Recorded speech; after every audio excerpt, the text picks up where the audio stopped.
What's up, everybody? Welcome to the Lambo Place podcast, episode 52. I am your host, Narco Cop. Next to me, my co-host, Timothy Troiano, and this is UFC 287.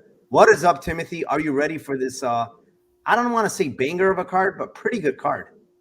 Yeah, I'm excited for it. The main event is obviously a banger. There's a few really good fights I'm really excited for, and there's a few that I'm just kind of like, I'll be cooking my meals during these ones.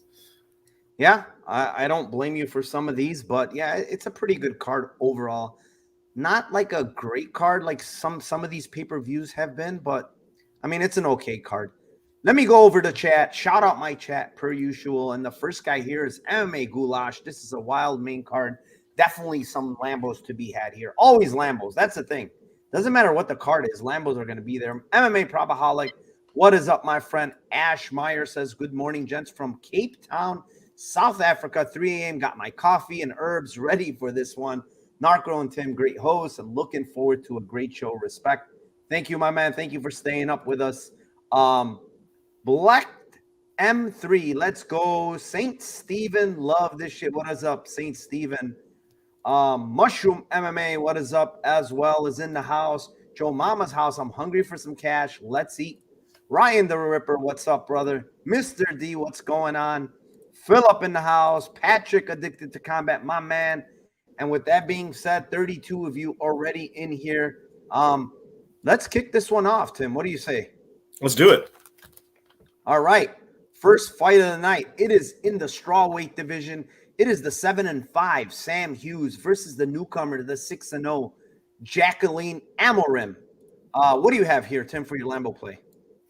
Yeah, I like Amorim here. I think that she's just like early in the fight. I mean, there's some question marks on her. I understand people taking shots on Sam because she shows really good cardio and things like that, but I mean, I just think that this chick is a beast. This Amorim chick is a beast on the ground. I know she's been killing people that aren't really as good, but she shows really good process when she gets people down. And I think that early, like round one, maybe early round two, sub for Amorim. I think it's a good shot. Yeah, I mean, I could see that. The one thing I do like about Sam Hughes is their get-up game. She gets taken down, but she honestly gets right back up, which is it's good to see. But she's not very good on the ground. She can be destroyed on the ground. I mean, and Amorim, honestly, she is very good in the submission realm. I mean, the girl is very, very good BJJ, neon belly, all that kind of stuff, like really good submissions. She's dangerous, but the problem with her is she's never been out of the first round, Tim. Never been out of the first round. It's just one of those things that, like, if this fight, like, extends, what happens with this? What happens with this chick when she actually gets punched in the face? What happens when there's adversity? Like, we don't know. We have no idea because she's absolutely dominated every single one of her opponents. I do like her, her BJJ. Her wrestling is like okay. She goes for singles and stuff. I'm gonna go with Amorim by decision. I think she wins minutes early, probably the first like couple of rounds. I think it's gonna get a little hairy in round 3. I was thinking of Hughes round 3 because she seems to have very good cardio and comes on, but I decided to go with Amorim decision plus 300. Yeah, I mean, I think it's a fight she should win. I don't think it's as easy as people have been thinking, though, to be honest. And I liked what I heard from Sam Hughes. She said she's been grappling wrestling for the last 6 months straight. 6 months of She knows that's where she's bad. So she's been actually working on that. So Amorim decision plus 300, but I wouldn't rule out Sam Hughes late here. Fight number 2 is in a featherweight division. It is the 13-5 Steve Garcia versus the 39-10 Shai Nurmagomedov. I will kick this one off. This is another one where I think this fight extends, man. I know, like, I understand the fact that Garcia is very wild. He has a nice power. But I think both guys are kind of gritty. I think both guys are pretty tough. But the key factor is I think Nurmagomedov is probably going to land takedowns. And when he lands them, he kind of lays in guard a lot. Doesn't really do much. He does get reversed. I think a very sneaky prop is submission for Garcia. But I think this fight extends again, man. I like Nurmagomedov decision. It's plus 340. I think that line's a little off, man. They're pricing the KO way, way too high for Nurmagomedov here. I don't think he has power like that. I mean, he does swing big. I don't think he has the power to knock out Garcia like Meerschaert did. So give me Nurmagomedov decision plus 340. It's on Bet Rivers. What do you like, Tim? Yeah, I think it's important to note that like we're in the big cage again in these, and this is like big factor in these fights a lot of times. I just think that that's in these type of fights where you get, or just in general, like the amount of violence versus the amount of fights that you'll see that you think might go to decision. I think that there's a big difference in the two. I'm actually like, I'm going to take a shot. I think that either fighter by sub in this fight is a good way to go. I like Shylon by sub. I think like maybe a little bit more. I mean, the lines are good, really good on both. You get 9-1 or 9.5-1 on Nurmagomedov, and you get 13-1. I do think there's going to be grappling exchanges, and I think both guys have flaws in their defensive grappling. I think that Garcia tends to give his back up when he tries to get up. And I think that in those situations, Nurmagomedov may actually like try to take his back and actually be a little bit more aggressive to try to keep him on the ground. And then I think that just in general, I mean, I think that it's pretty obvious that Shylon can be subbed himself, just going for dumb shit. So yeah, sub for either guy, 13-1 and 9.5-1 are pretty solid numbers. Yeah, I could see it. I mean, he was put in bad spots by TJ Brown a couple of times. Seems to always be put in. But before we move on to the next fight, Tim, cash that plus 1,400 on Maurice. I just saw that. Congratulations, buddy. I swear to God, I was gonna ask you to pay. I was gonna PayPal you. I was like, I wanted in on that. Should have just bet him pre. It was like plus 300 pre. Jesus Christ. Let's move on to fight number 3. It is in the lightweight division at a catch weight of 160. It is the 16-5 Trey Ogden versus the 13-4 Ignacio Bahamondes. Tim, kick this one off. So I think this is the Twitter mush of the week from a bet standpoint. I think it's a really solid process bet that I'm about to make, but I think it's going to be mushed. I think everybody likes the same one. I don't know. To go safe, I'll do just 2 different ones, but I'll connect them. To play it safer, I think Bahamondes round 2, round 3 is a good look. He's not like one hitter quitter type power unless he gets you with a head kick, but he's usually attritional damage and just like catching you with a shot and then coming in and TKOing you, not KOing you. So I like the 2-3, but I also really like the sub, and I like the sub because he's both fighters. I think Bahamondes is long, and he's got those long-ass limbs, so it's easy to get chokes. He went for them in his last fight in a situation where he had the guy dead to rights, and he didn't need to. And I feel like that could be happening here too. I don't know. To me, I feel like what's his face? Trey Ogden is just like one of those guys that pathologically puts his neck in instead of getting knocked out, he gets concussed and then he goes, I'd rather get choked. Like just choke me out, and puts his head in a spot that he shouldn't.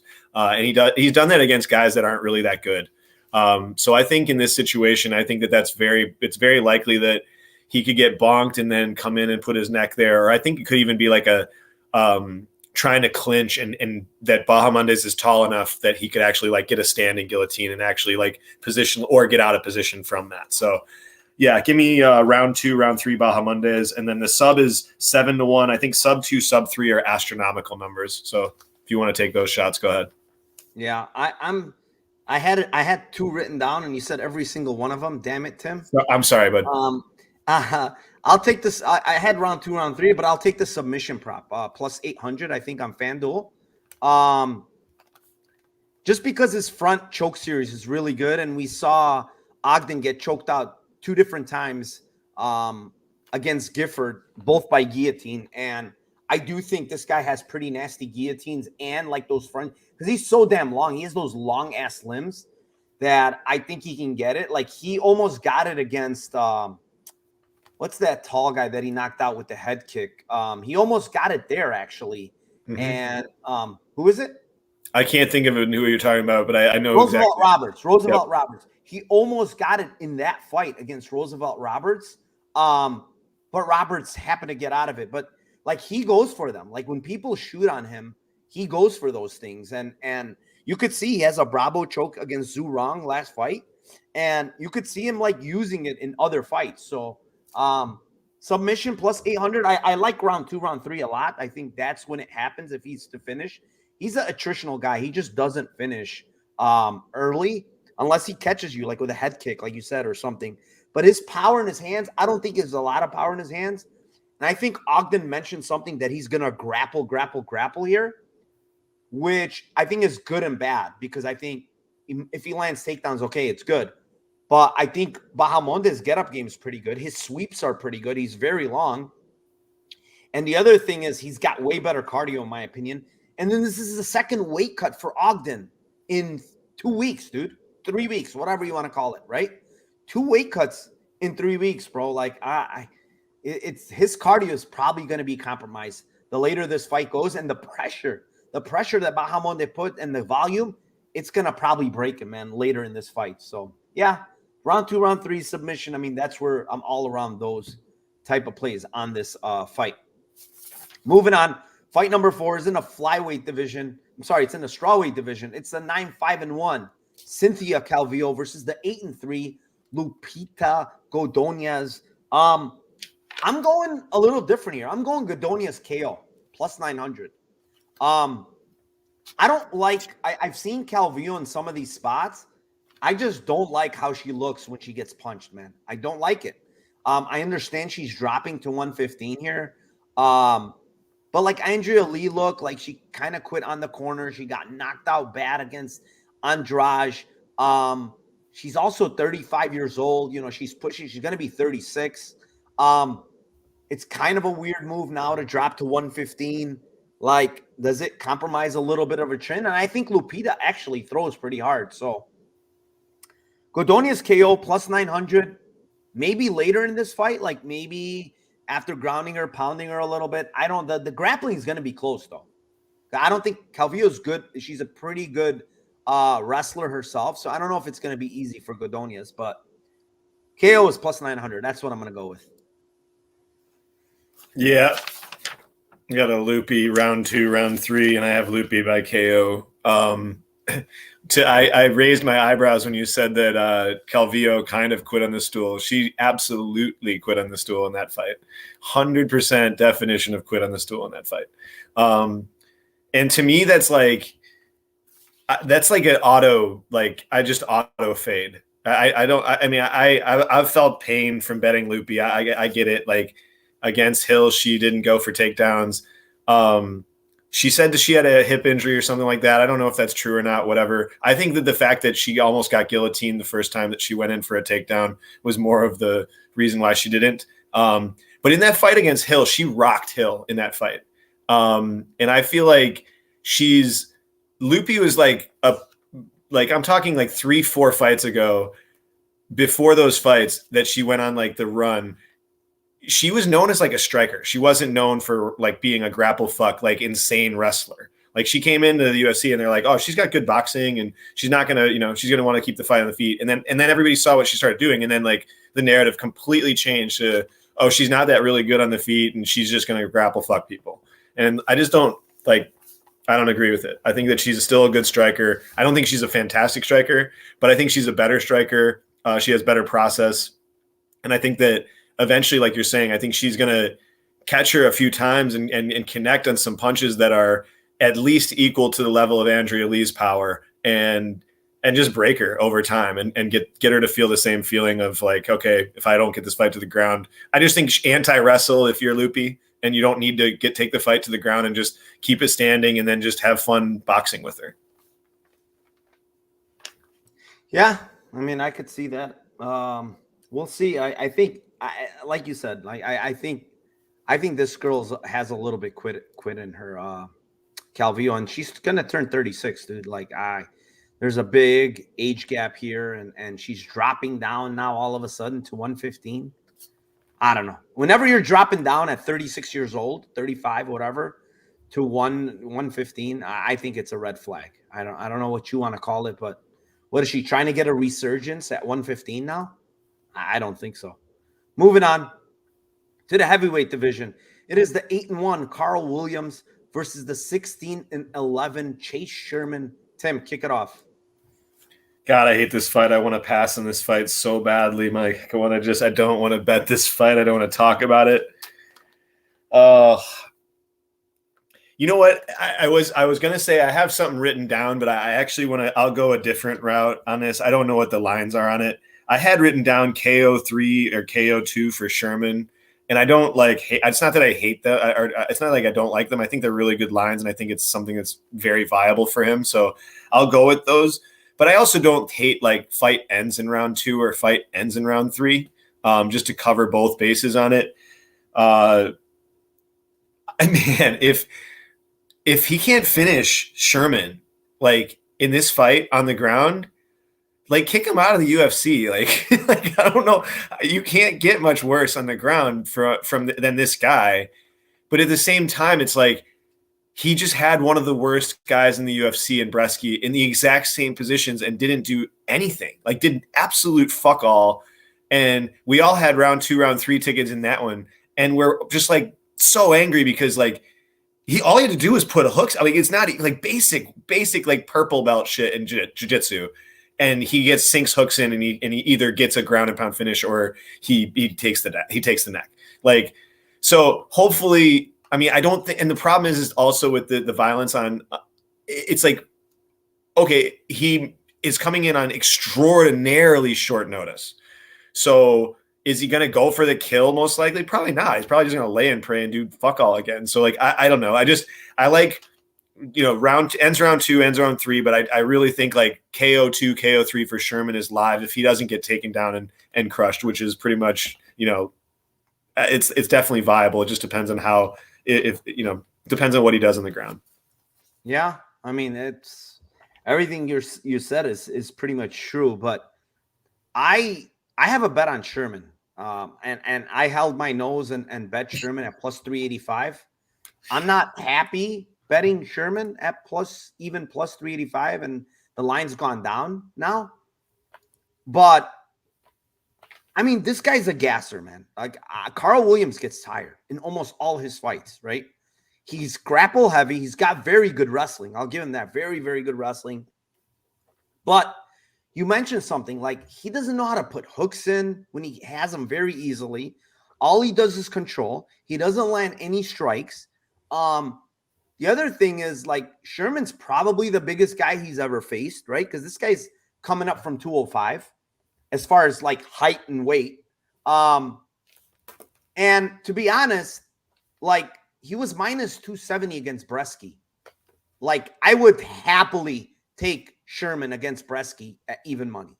He's a better fighter. Bresky's fucking terrible at striking, terrible at grappling, doesn't have cardio. You can go on and on and on. And Sherman's bad too, but I don't know, man. It's plus 330 now. This guy had hands on his knees in round 3, literally hands on his knees, that tired. And now he's taking a short notice fight. Do you think his cardio is going to be better in round 3 with Sherman? Yeah, and Sherman, at least he worked up against Romanov in the beginning. He's going to work his way up, I think, early. Multiple times. Yeah, so it's if this guy tires out, dude, Sherman's gonna be live. Plus 330. I think that's what I'm gonna play here. It's already a Lambo play, the money line. I'm going with Sherman, man. I'm going with Chase Sherman.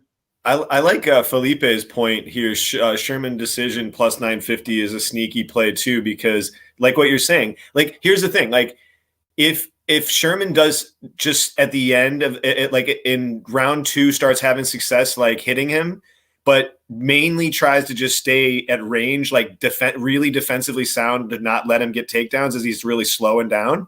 And then does the same thing. You might see, or the other is that Williams shows really good durability then you're like, and he starts actually hitting him, but it's like, okay, and he's also, while doing the same thing I was just saying, like trying to stay at range a little bit, but hitting him and making sure he's still winning. Plus 950 on points is I like yours though. I think live betting Sherman too is solid after one. Can I tell you something? This is the fight that I think is I don't play these, but I think it's a sneaky draw spot.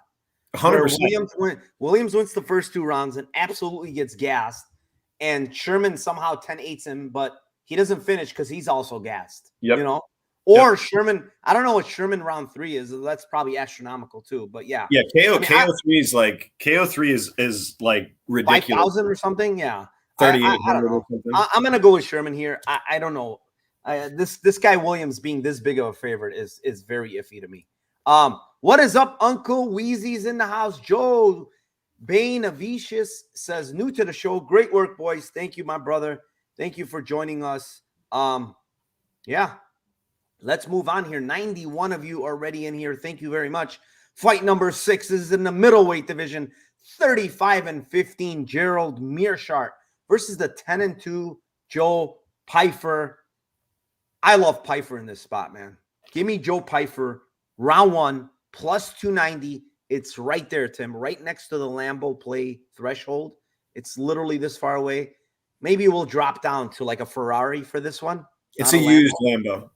It's a used Lambo. All right. 1 or 2 years old. It's got 15,000 miles on it. Oh, that's pretty good. I'll take it. So yeah, plus 290, round 1 KO. I think Pyfer's gonna knock him out, honestly. I really believe that. I think the 1-2, when I watch tape, when Meerschaert is pulling back, dude, he's got his hands down every single fucking time. It's like, dude, why don't you have your hands up if you're moving back and you're pulling back from punches? He has his hands down. And the one thing that Pyfer does really well is throw his jab and straight right hand. And that straight right hand is right down the pipe, dude. I think he's going to land that straight right hand and put him to sleep. I think he has a lot of power, too. 7 out of his 10 wins are by KO. Meerschaert's been knocked out 3 times in the UFC. 1 more is coming, in my opinion. Give me round 1 KO for Joe Pyfer plus 290. What do you like here, Tim? Yeah, I don't hate that.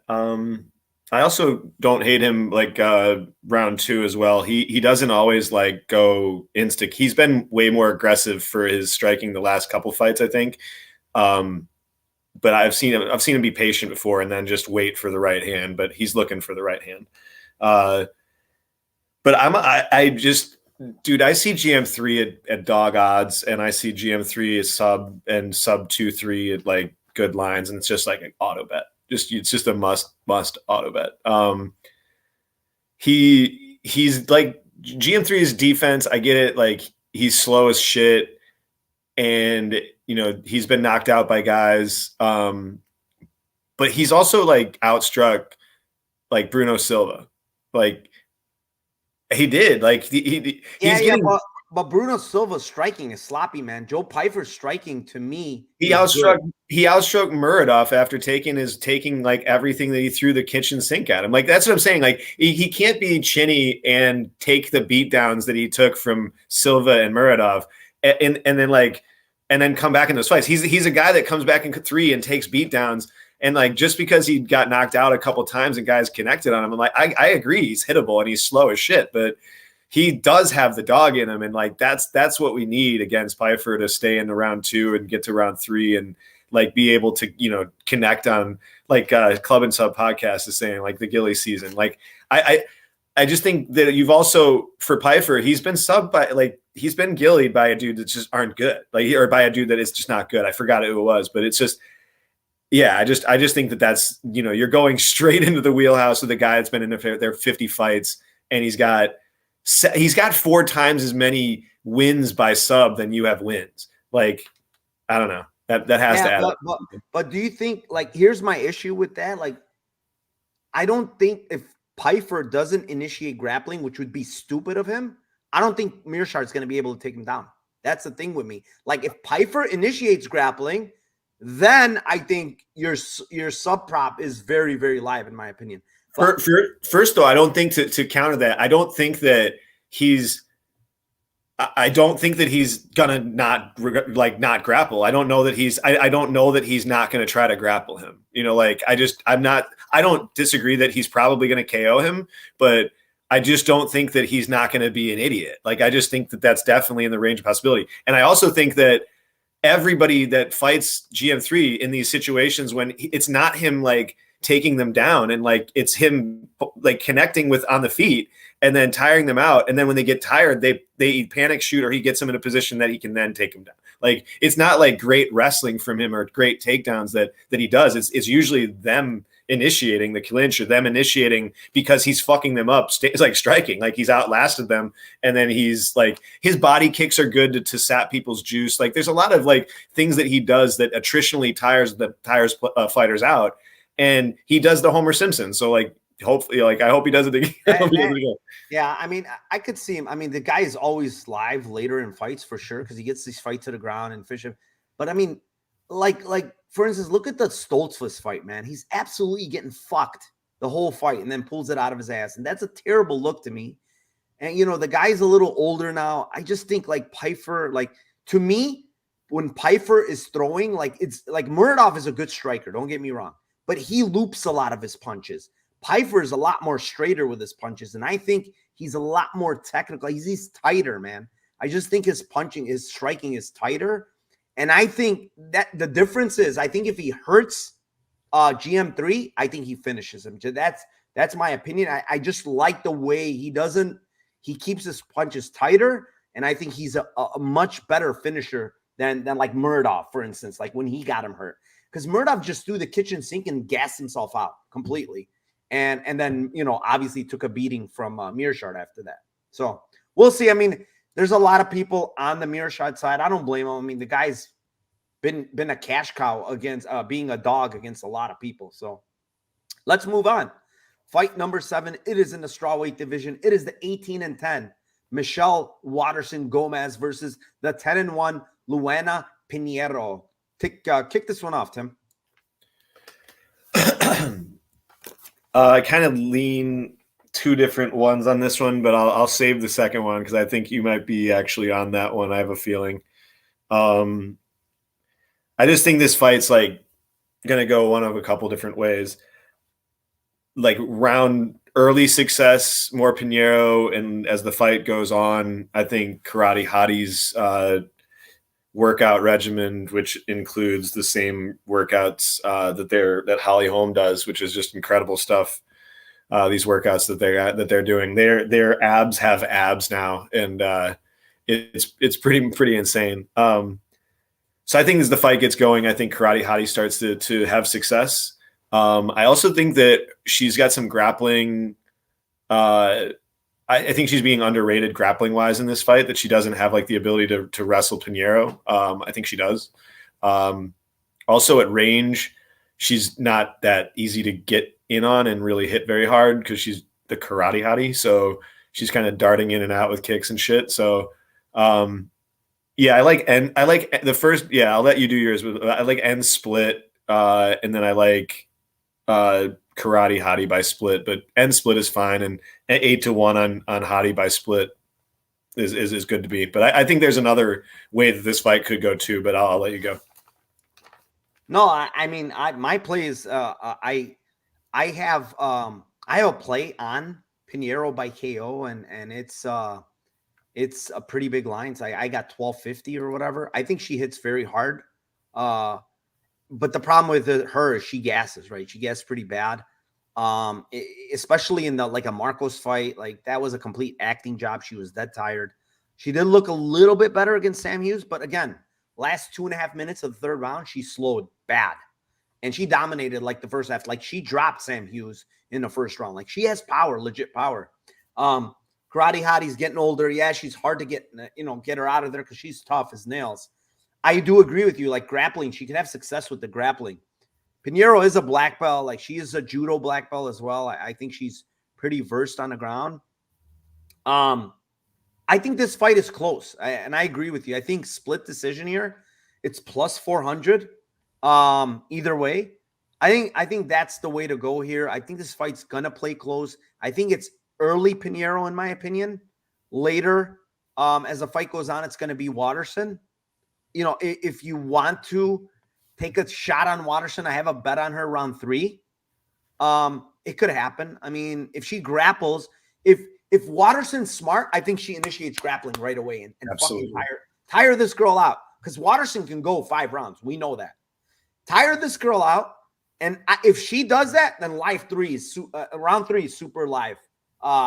Because I think this girl gasses, and if she makes her work early, I think it's even more important here. So, yeah, I mean, I could see it going 2 ways. I'm gonna go with split.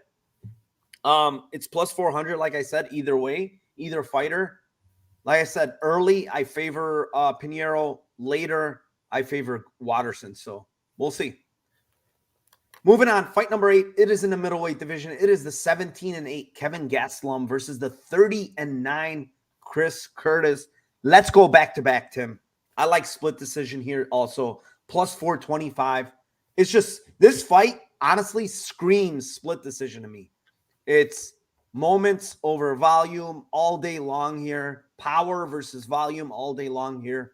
I know people are thinking, you know, it's possible that Gastelum works wrestling. I don't see it. I don't think he takes down Chris Curtis. I know, fight ready. I love him. They're going to have a game plan. Just Chris Curtis's takedown defense is really good, man. Like, it's really fucking good. I mean, you don't just go stuffing 32 takedowns in the UFC if you don't have very good takedown defense. 0 for 32. Like, they're 0 for fucking 32 against this guy. And he stuffed 3 of Phil Hawes. Like, people are saying, okay, Rodolfo Vieira. But how about Phil Hawes? Like, that guy can wrestle his ass off. And he went 0 for 3 against Curtis. So I don't think Gastelum's getting it done with the wrestling. But with the volume, I do agree. And yeah, I mean, it's split decisions plus 425. I think that's how I'm going here. Same. Yeah, I thumbed it up as soon as you were talking about it. This is just a pretty obvious one, because you get fight's going to be pretty much standing. No, you're not going to get any takedowns from Curtis at all. It's going to be based on, you know, grappling if it happens on the other side. I don't think Gastelum, like you're saying, like, I just don't think he's a fantastic grappler or wrestler to be able to get him down. I think you're going to need pretty much, as well as the fact that it strategically it could tire him out. So I think he's confident in his ability to take the shots that Curtis will have. I think actually Fight Ready, if they're smart, will tell Kelvin to use kicks, man. Just kick him and like use that as a ranged, like just add it to your arsenal, because Curtis just doesn't have a fucking clue on how to defend kicks, or he just keeps taking them and he doesn't get out of range ever. Like, he's trying to get in, he's trying to get a shot, and then he just gets kicked all day long. And I'm not saying like it's Kelvin's style to fight that way, but I think it would be really, really smart game plan wise to use that and then take your normal shots. It's just going to help you get other shots that you want to have set up as well. So, yeah, and split just seems really kind of like a no-brainer on this one. Yeah, I mean, that's where I am. Same stuff here. Back-to-back fights. I think split decisions are screaming, especially this one, honestly. Moving on, fight number 9. It is in the bantamweight division. It is the 7-0 Raul Rosas versus the 8-1 Christian Rodriguez. Tim, kick this one off with the 2 prospects. I gotta go back to the well, man. I'm not yet a big believer in Raul Rosas, and I'm not trying to shit on the guy. I think he's got ability. I'm really happy that the guy's in the UFC. I think it's a great story. Everything is cool, right? Not trying to hate on him, but I just I don't know. I just think that in the Contender Series fight, he showed multiple red flags against a guy that's not that good. And it made me so much like bet Perrin the last fight against him. And that was one of the worst bets I've ever made. So I'll totally accountable on that. Got to eat the shit because that was a terrible bet. But my thought process was still the same. My thought process is like, okay, he slips off of 2 back takes against a scrub and tires out in round 3 because he's going through a bunch of scrambles in the fight, which is literally the only thing that he can do. And now you're saying like this guy is going to be, lining up against a guy that in C-Rod that went a full 3 rounds with JSP. And I don't care what anybody says. Like if you give me like JSP close to remotely evens against Raul Rosas, I'm going to hammer that bet. So I just feel like the damage that JSP can do, and the damage that and the strength and the size that he has for the division, as well as just the constant cardio and just tenacity that he brings in fights. Like he was in shit creek. He was up shit creek in the Gilly in the choke on Rodriguez in that fight, and he got out of it because he just is a fucking beast. But this is MMA, and like there is a world that choke hits, and this fight like is maybe not even happening, or that this is a completely different deal. You know what I'm saying? Like we're talking about how awesome C-Rod is up a weight class on short notice. So I'm not scared of the weight miss. I think he's cheating, and I think that's perfectly fine when you get guys that know they're going to get grapple fucked, try to cheat a little bit with weight. So give me sub C-Rod at 10-1. It's going to be there. He's going to have chances. He's going to have chances to reverse or sweep or go for guillotines or whatever. Like I just think it'll be there. I think he'll throw up a couple sub attempts. Yeah. I love C-Rod as a prospect. I love him. I think he's really good. They're feeding him all these like tough matchups. Like, dude, up a weight class short notice against Pierce, who's a monster at 45. I mean, and competitive. Like he's competitive with Pierce. Like in that 3rd round, he reversed. He had a submission threat. Like he's there all 3 rounds versus a guy that has crazy pace, crazy pressure, crazy grappling. But the difference between Pierce and Rosas is the fact that Rosas is a better BJJ guy. Like he's got better submission threat than Pierce. Pierce is more of a mauler, and he wears you out and then rear naked choke or whatever he wants to do. In that fight, he was in like the deepest gilly ever in the 1st round. Like it was deep as shit from Rodriguez. I don't know how Pierce managed to get out of it. I mean, he's a tough dude. If that's on Rosas, he might sub him, honestly, in the 1st round when they're dry. Like, he got out of it, and it was deep as hell, man.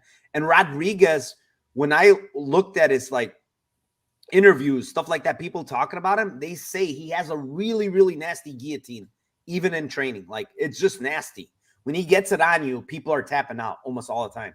So I like your sub prop. I think it's live because Rosas makes mistakes. We saw it against Mondo Gutierrez. Like he's making mistakes. And to be honest, to be fair to Mondo, I like Mondo. I don't think he's as bad as you think he is. I wouldn't call him a bum. I think he's actually a pretty good grappler and he's sneaky. But Rod offers all of that, but on the feet, Rodriguez is worlds better than Rosas. The other thing is Rodriguez has great cardio, man. He's always coming on in the 3rd round. Always, always, always. He's got 3rd round finishes. He almost finished Cortez in Dana White's Contender Series in the 3rd round. And he's always coming in the 3rd round. So if Rosas doesn't have a lot of success controlling and getting this fight to the ground, I think Rodriguez is going to finish this kid late.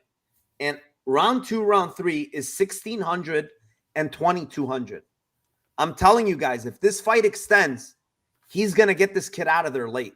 And I honestly have a feeling that if Rodriguez gets out of the 1st round, doesn't get subbed, and he makes this guy work, this kid is in trouble in round 3. I'm telling you, because Rodriguez doesn't play around on him. He'll throw a ton of volume, and he'll absolutely put it on you. And the difference between Mondo Gutierrez and Rodriguez is Mondo didn't put shit on him. He didn't land anything. Once they separated, once they got out of the grappling, he didn't do shit. But Rodriguez is going to put it on him if he's standing. So give me round 2, round 3, 1,600, 2,200 on Rodriguez. I mean, I could see this guy dominating in the grappling early, but man, I I think this line is a little bit off. I haven't played Rodriguez yet just because I didn't like the 2 times he got taken down by Weems. I didn't like it. It was body lock, trip takedowns. I didn't like seeing that against Joshua Weems because now that guy I don't think is that good. Yeah, there's a good spot for a live bet too. I think once we get a little bit of info. But did you see how he sunk in that choke against him though? So slick, man. Rodriguez sunk in that choke the second time he got taken down. He literally set it up and got him with the anaconda and choked him out. So I like Rodriguez in general, man. I think people are underestimating him here, and too many people are on Rosas here by sub, which I think you should be careful. You really should here. Dan, thank you very much for the shout out. He's given us a shout out. Yeah, if I was on Rosas, I'd actually be on Rosas by points. He said Uncle Weezy's saying he landed an elbow against Pierce. It sounded like a broski. Pierce is a zombie though, honestly. But here's the difference though. The difference between Pierce and Rosas is the rest. Like the jiu-jitsu is like, yeah, the jiu-jitsu is different, but the wrestling and ability to hold guys down, like unless he's back taking and unless he's like getting the hooks in, like he's slipping off guys and he's losing, like he's getting swept and he's like being reversed again fights like that. He's just so wily and so chaotic and so 18 years old that he just fucking gets into good positions. Like that's where if you're fighting against better fighters or you're fighting against more experienced fighters or people who know how to handle these transitions really, really well, I don't know that he's not going to get caught. And I don't think that he has like the wrestling or like the strength of Pierce where it's just like, okay, I can hold you in this position physically. I'm way bigger than you and I'm way stronger than you. Yeah, I agree. I agree. This guy, I want to see adversity. Well, how is he going to deal with adversity? And if he has it here, he might be in trouble. Moving on, fight number 10. It is in the welterweight division. It is the 23-9 Kevin Holland versus the 29-6 Santiago Ponzinibbio. Tim, kick this one off. Give me Holland round 2, round 3. I wouldn't be shocked if he club and subs him either. Yeah, Ponzinibbio. I had Morono last time against him in like 2-3. I think Morono, just not thinking that Ponzinibbio's reactions to getting hit recently and he's just early in his career he was not as hittable and he was not reacting the same way. So both of those factors are just huge to me. I think also the fact that he was getting hit as easily and as big as he was by Morono, who is stuck in mud speed wise and is not a big guy, doesn't have long reach. So I just think that there's a big chance that that Kevin eventually catches him. I don't know what round it is going to be, but I'll predict 2-3. But honestly, it could be KO1, but I don't think that's I don't know. I just think eventually he's going to get him out. My prediction would be actually round 2 is kind of where I think he'll get him out. But yeah, I really think that eventually he connects on something, maybe panic shot from Pons, and then he can guillotine him and get him out there. Eventually I think Kevin wins inside the distance. Yeah, I'm on the Pons side. You know that. I have a bet on him. He's never been this big of a dog in his UFC career, and I think he's faced better opposition. I know he's a little bit older. That's a little concern. The Morono fight is a little bit of a concern where he get hurt and dropped. But the guy gets hurt in other fights, and he's savvy, man. He's a veteran. He survives. He comes back. He fought to a split against Jeff Neal. It was a back-and-forth fight, and Jeff Neal hits hard, man. And he landed some big punches on him, and he took him pretty well. And that wasn't that long ago. When you factor in fight IQ, which Holland doesn't have any, when you factor in the experience that Ponzinibbio has, the opposition, all of that stuff, that calf kick, super important here. I keep saying it. I know I sound like a broken record. I look for that weapon because it's a big weapon in MMA nowadays. And Holland has fought a lot of southpaws. Go back and watch. He's fought a lot of southpaws. But when he's fought orthodox fighters just like him, he's got his leg chewed off, dude. He got it chewed off against Alex Oliveira. He got dropped 2 different times by leg kicks in that fight, And the more I see, Darren Stewart fight way back. Go watch it. Darren Stewart is absolutely chopping his leg. Ponzinibbio has a really, really good calf kick. I think it's going to come into play here. If he can, kind of fuck up his movement for Holland, I think Ponzinibbio is going to be very live here and even live to get a takedown. Ponzinibbio's decision plus 650. I think that line is completely off.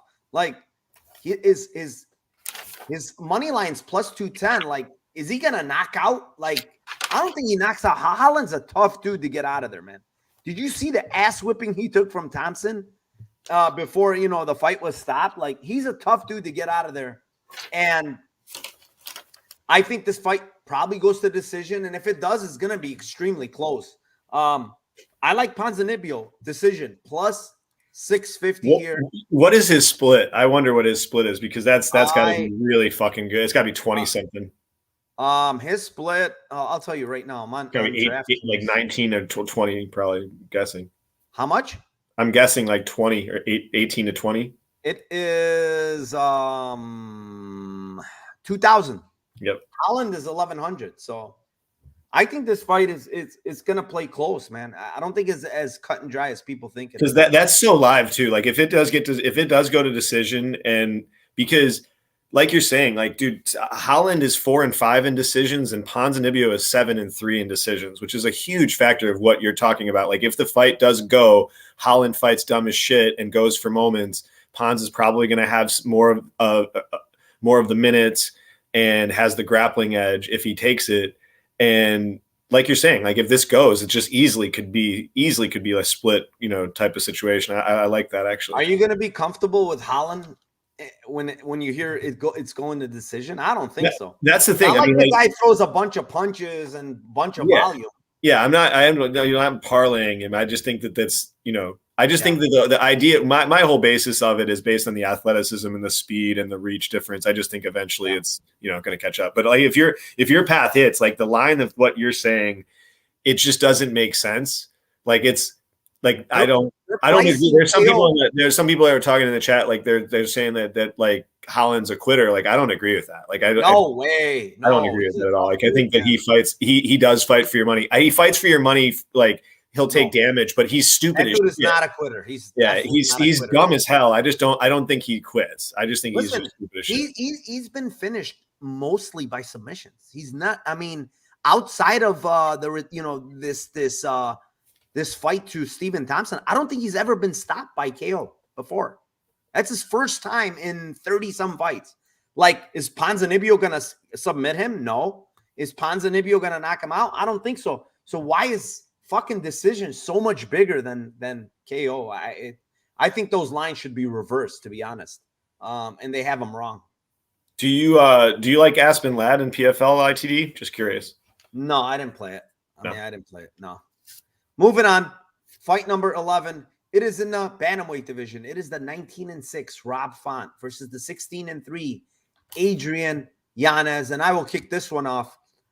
I like the Yanez side. I mean, I know everybody is on Rob Font here, man. I don't like the damage he's taken lately. I know he's taken a year off, but he's still old. 5 knockdowns in the last 2 fights, guys. 5. This guy had 0. He's been knocked down 0 times in his entire UFC career, and then 5 times in the last 2 fights. This guy fought John Lineker. If his chin was that bad, right, before, he'd been knocked down and hurt by John Lineker, right? But all of a sudden now, last 2 fights, this guy's been knocked down 5 times, and then people are going to say, it's Marlon Vera, it's, Aldo. This is the old version of Aldo. Marlon Vera should not be dropping you with a left hook like the way he was. The other thing is, dude, the way he's reacting to these, like when he's getting dropped he's getting hit, right? And it's not an instant reaction. It's one of those delayed reaction, like CTE type of stuff, dude.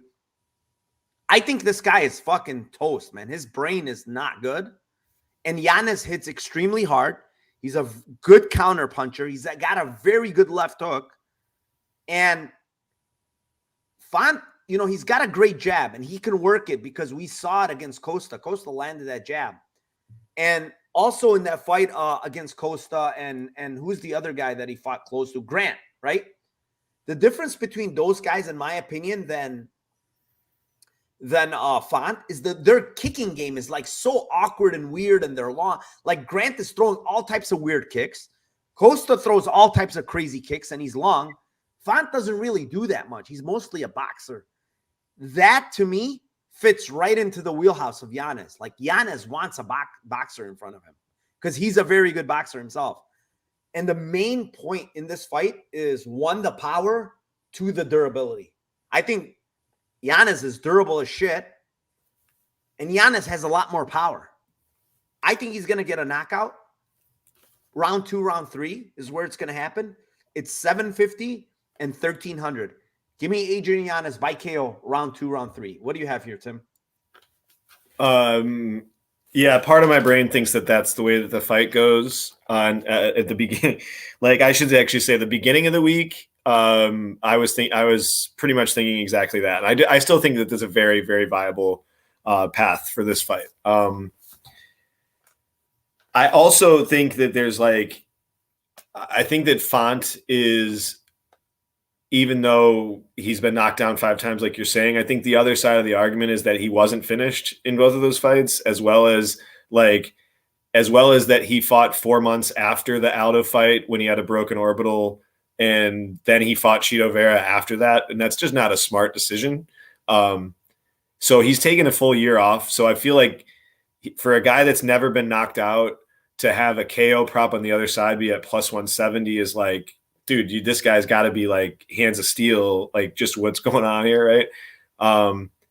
But I the more I kept thinking about this fight over and over and throughout the week, the more I kept thinking like minutes versus moments, classic end split. Like, just I could see Font connecting with a bunch of jabs for the whole fight, all fight long, just jabbing him up, and maybe even coming close to doubling him up again. Maybe come close to 1.5 to 1 on strikes, but still potentially losing a fight and potentially winning the fight.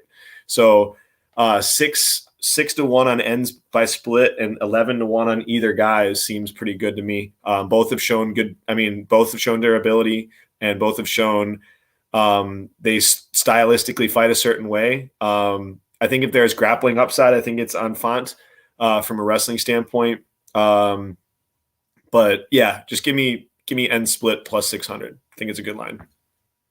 You know, the thing is, I agree. Like, I like Font. He's a very good fighter. But even the let's take up Vera. You know, head kicks and whatever. Vera's a good. But even I know Aldo's a good striker and he's got power. But look, go back. Aldo has 1 fucking knockdown in the last 8 years. 1. Guess how many he got against him? 2 in 1 fight. And this is the ghost of Aldo. This is not the real Aldo. So, I can't get away from the fact that this guy's brain it's mush. I think he's gonna get knocked out. I'm very serious. Usually I'm very good on these calls too with these guys. No, right. Yeah, it's the truthful. Yeah, the guys that get them just to death's door. They get them just to death's door. This guy's at death's door. I honestly believe this guy. I don't care if he took out a year or 2 years. I'm with you. This guy's at death's door. Yeah, I'm with you. I'm gonna be playing yours as well as mine on this one, because I think that those, like I said, pre-fight, or not pre-fight, early in the week, I'm thinking the exact same thing. I'm thinking man, this looks like he just connects on him. And I had the same fight. I had Aldo and I had Chito against Font for these exact reasons. I'm just I don't know. I just don't like the minutes versus the moments in this fight and da da da da. But yeah, I really think what you're saying is definitely a viable path. But if he doesn't, the red flags on Yanez for me are just fighting super, super close with Davy Grant. And I think But Davy Grant, I understand everybody keeps saying that, but like I said, Davy Grant is very unorthodox. He throws a shit ton of kicks, a lot of wild shit. He's very wild and he's durable as shit, right? Davy Grant's durable as shit.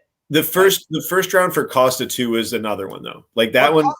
But I understand. But Costa, again, he's a wild guy that throws big power. But it was the jab. It was the jab that was the biggest. He lit him up with the jab. I agree. That was so for me it was if you say that Costa has the cardio and the cardio of Font, not the durability, but the cardio of Font, in that fight, like he was doing perfectly fine just jabbing him up. Like he didn't need to go for big shots. That's kind of where I'm saying, like, if Font does that, I can definitely see him, having some success. And then it's going to be up to Yanez to really make sure that he's having those moments. So, but that's the thing. Like, I agree with you. Jab is a huge weapon because that's Font's one of his best. I mean, the best weapon he has, right? The jab.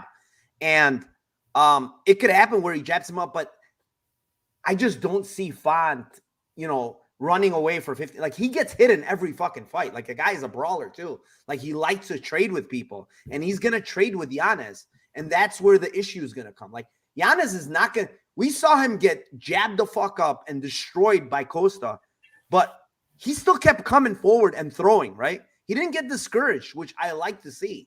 So, like, that's the thing. Like, he's not getting away. And it's to me is he's going to get caught. And once he gets caught, I think it's night for this guy. Maybe I'm dead wrong and I'm underestimating how good, or how washed, Font is at this point, or overestimating how washed he is. But I think he's washed, man. I really do. Fight number 12. It is in the welterweight division. It is the 21-5 Gilbert Burns versus the 35-16 Jorge Masvidal. Tim, kick it off.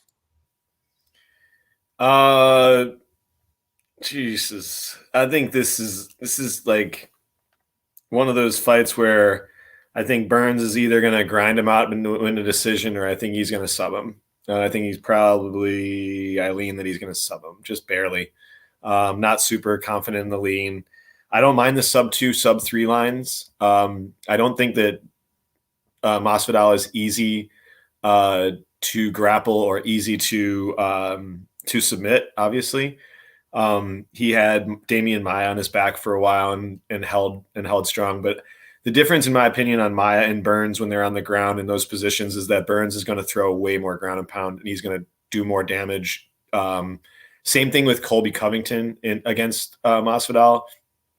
In my opinion, like, if Burns gets anywhere remotely close to those positions in this fight, he's going to sub him. Like, I just don't think that that's like Colby like just doesn't, he positionally goes for sub attempts. Like, he doesn't go for a sub to sub you. He goes for a sub to hold you and to put you in a spot to waste more time in a controlled position. So I feel like in those spots, I think that that's where Burns is significantly more dangerous. And like I said, if he does get the back, I feel like he'll ground and pound until you defend and lift up. And then he's very, very, very dangerous on the ground. So give me Burns sub 2, sub 3. Yeah, I mean, the Maia fight is kind of relatable, but also people got to remember that was Maia at fucking 40 years old? Mm-hmm. Like, that wasn't Maia in his prime. Like, this is Maia when he's over the hill, completely, not completely done, but because he fought up until, 42 or whatever. But, like, it wasn't prime Maia or anything, He's older. He's, like, not as good at that point. I think Burns is going to get the submission here, man. Like, watching what he did against Magny was something that I really like to see. He went right to the grappling. He didn't fuck around. He knew what he had to do, and he should know what he has to do here. Like, why stand up with Masvidal, right? We saw Covington take him down. Obviously, Covington's a way better wrestler, but Burns is a good wrestler. He can get this fight to the ground, and it's not like Maia's better than Burns when it comes to wrestling. There's no shot that he's better, but I think Burns is just, a lot better than Maia was when he was 39, 40 at that point. He's kind of like towards the end of his career. I don't think Burns is towards the end. He's looked really good. He's in good shape. Submission is plus 235. It's my Toyota Corolla play of the, it could happen in any round, in my opinion, 1, 2, or 3. So I'm just going to go with regular sub plus 235. If you have, I think, if anybody has Hard Rock, they're given plus 250. I don't know how many people have Hard Rock, but it's plus 250. I'll still say it out there because I have it there. But the best line right now is 235 by submission. Before we move on to our main event of the night, thank you to 111 of you in here tonight. Thank you very, very much. But do us a favor, hit that like down below, hit the subscribe button, and make sure you turn on your notifications so you know when we go live every Friday for the Lambo Plays podcast. All right, Tim.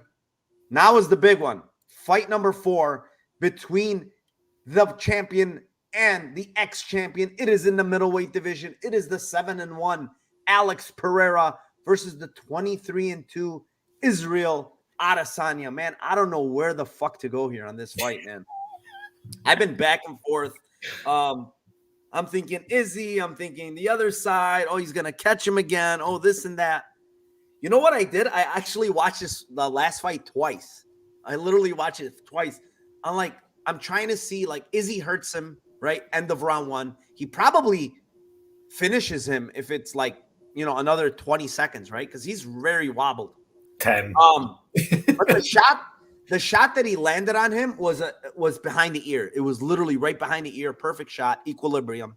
And then he landed a left hook, like a nice solid left hook. Still didn't really drop him though, right? Like, Alex Pereira is a fucking animal. So he was winning round 1. Alex Pereira was winning round 1. Round 2 was all Alex Pereira. He won that round.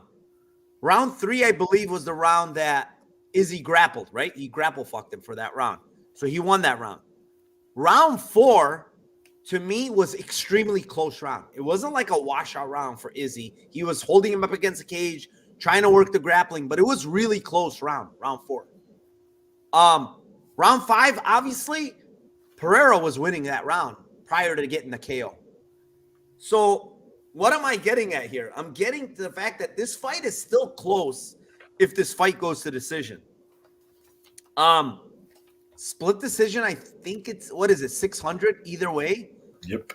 I'm going to just give out, since I'm going to give it to you, I'm going to give out the Pereira by decision. It's plus 550. Why can't this guy win a decision when it was super close like that last time out? He's the favorite by a small margin. And yeah, he can knock out Izzy, but I also think he can win a decision. He outstruck Izzy in that fight. He landed more strikes than Izzy. And decision is plus 550. I like his decision prop. I watched the fight twice, dude. I really legit think if Izzy doesn't drop him at the end of round 1 or hurt him, he's going to win a decision there, even if it goes to the scorecards. So give me Alex Pereira by decision, plus 550, Tim. I honestly like that play a lot. After digging and digging, I think that's the play to go with here. What do you like here, Tim? Yeah, I thought you were going to go in split on that at plus 600, and you were going to cover the other base of the result that I thought. Yeah, I mean, like, well, Pereira points plus 550 is beautiful. I think it's very similar to the Usman dynamic fight that we had last time, where nobody gives him any win equity by decision, where it's like, yeah, he could, obviously, and then if he does win a decision, like, split is super live at 15-1 for him as well. So that's a good line as well. But I'm actually, like, when you said that, you hit the nail on the head for me. Like, I just think that the difference in this fight for Izzy, if you're smart, I mean, he's one of the smartest guys out there. Like, you got to finish this fucking guy, and you have to, like, go on your front foot and be more aggressive and try to get what you had in the end of round 1, basically, and early in the fight, like in the first 3 rounds of the fight, like first couple rounds of the fight, like while you're fresh, while you can connect, and while you just go out and you fought trying to win 98% of the minutes against this dude, and you've done really, really well in doing so, and you've lost every time. So it's like, if you go out with that same mentality again and you think that you're going to win, you're fucking insane. So, like, by definition of the rule of the word, and so I just think that, like, he's got to go aggressive. Like, he has to mentally, it's got to fuck you up for sure. Like, right. You're 0-4 against somebody, right? I don't know. You'll know from tennis. How does that in tennis? Let's say you're 0-4 against another guy. That's why I think this way. That this is the exact same play, because, like, I've played against people and I've coached against people before where I was like 0-5 against them, and I was going into my, like, favorite style of play, and I'm like, this is what I fucking do. I'm like, there's no way I'm going to expect to be able to do something else. And then I'm just like, fuck that. I'm going to completely go every single shot as aggressive as I can be. I'm not going to grind with this guy. I'm going to do like this. I'm going to shorten every point to 3 shots. Because it hasn't worked. It hasn't worked. Right. I've never come close. And so that's what I'm saying. Like, if you're smart, he should go that route. Like, he should try to do more. Like, I would also think he'd be smart to grapple him. He had success grappling. Like, I don't think that. I agree with you, but also I think, like, I see the grappling, but Izzy looked tired too in the 5th, though. Like, you know what's funny? Pereira looked horrible in round 4. He looked dead tired. And then Izzy looked more tired in round 5. Yeah, I don't know if it was tiredness as much as that his movement was so compromised from the kicks and getting checked that he just That would, to me, was like the biggest factor of the fight. Like, that changed the outcome of the fight so much that he just kept getting the checked, and like his leg kicks that he couldn't really rely on getting volume and distance. Like, that's how that's like his blanket. So once his blanket was taken away from him, he fought differently, and then his movement was different, and he was more hittable. So I think, like, if he just doesn't. First of all, if he doesn't get his legs checked, the leg kicks checked, that'll change the fight. And if he keeps his movement, like, I just feel like he should just go way, way, way more aggressive on him and like just be on the front foot more and not give him chances to even breathe really in the fight, and just to take your chances. And if you get fucking KO'd, you get KO'd. You've been KO'd by the dude twice. Like, what do you have to lose at this point? You're 0-3. You're 0-3 against the dude. What do you have to lose at this point? I think the check, I mean, just because of how Pereira lives up, like, he can check again. I mean, the guy's a kickboxer. Like, he's gonna probably, be able to check here.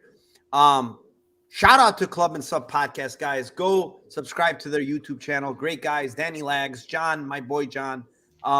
Great dudes. They're saying, for what it's worth, Izzy outlanded every round other than not total strikes, though. So I would say significant strikes. I'm looking at it here.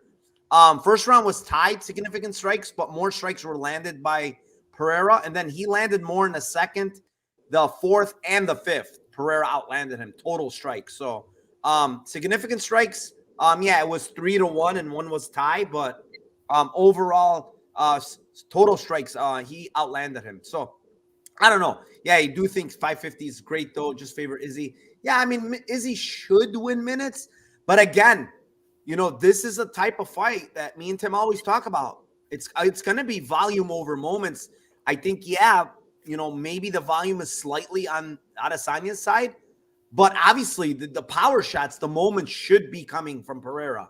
He should visibly do more damage when he lands, because, dude, this guy hits fucking hard, man. Yeah, Izzy, your point, sorry to interrupt, your point on Izzy in round 1, if he doesn't get that, first of all, both points, like, if 10 more seconds and that fight's over. Like, he's in a position to kill him. Second point is if Izzy doesn't have that moment at the end of the round, he probably loses round 1. So I think both of those points are really very valid, and I think that it's eerily similar to me to the Usman Edwards. No, like, there's really no win equity. Nobody's talking about the decision from Pereira's side, and it's definitely live. I agree. Yeah, I mean, I don't know. It was live in that first fight. Like, if he doesn't get hurt, and it was a behind the ear shot. It wasn't like a clean chin shot where he rocked. Everybody can get rocked behind the ear. I say that every time. That's like the sweet spot. Like, you get fucking dazed with that shit, and you can't even step right. But yeah, that was long winded, but good talk there on the main event. And yeah, Tim, we're getting to our favorite portion here of the show. It's the Lambo parlay. I can kick mine off first. I have it. So my Lambo parlay for this week is the Yanez KO 2-3 plus 410. That's on FanDuel. This is a FanDuel one. The Pyfer KO at plus 110, and the Bahamondes KO 2-3. It's plus 390. 51-1 on those three. I think those are pretty live, man. KO 2-3 Yanez, KO 2-3 for Bahamondes, and the Pyfer KO 51-1. What do you have, Tim, for your Lambo parlay?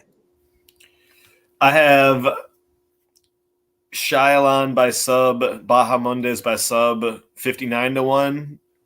Add Amorim by sub, it's 149-1. So you have the sub special. Let's call it the sub special right there. Shylon sub, Baja sub, Amorim sub. 100, how much? The Shylon sub and Bahamondes sub is 59-1. And then if you add Amorim, it's 149-1. I like the sound of that. 149-1. I'm definitely going to be playing that. But yeah, still 100 of you in here. Thank you very, very much for hanging out with us on this late Friday. But before we go, I'm going to give the floor to my man, Timothy Troiano. What do you have going on, Tim, and where can they find you? Here with you weekly, man. Let's do this again. Can't wait again for next week. Let's keep it rocking. And Sean Orr are doing spaces on Twitter tomorrow. And then after that, we will be joining you for the live spaces on Twitter. Yeah, always a good live show on every Saturday for our cards. But also go watch that Timothy Troiano and Sean Orr space where they break down the card before the start of that card. Always a great thing. And the Club and Sub podcast is making a point here. 54 likes is embarrassing, man. There was over 111 of you in here. We give you guys all these big plus money plays every week, and we're hitting a shit ton this year. Just nice little click on that thumbs up would be greatly appreciated. Thank you very, very much to each and every one of you. And guys, one last thing, as I usually say, let's fucking cash those tickets.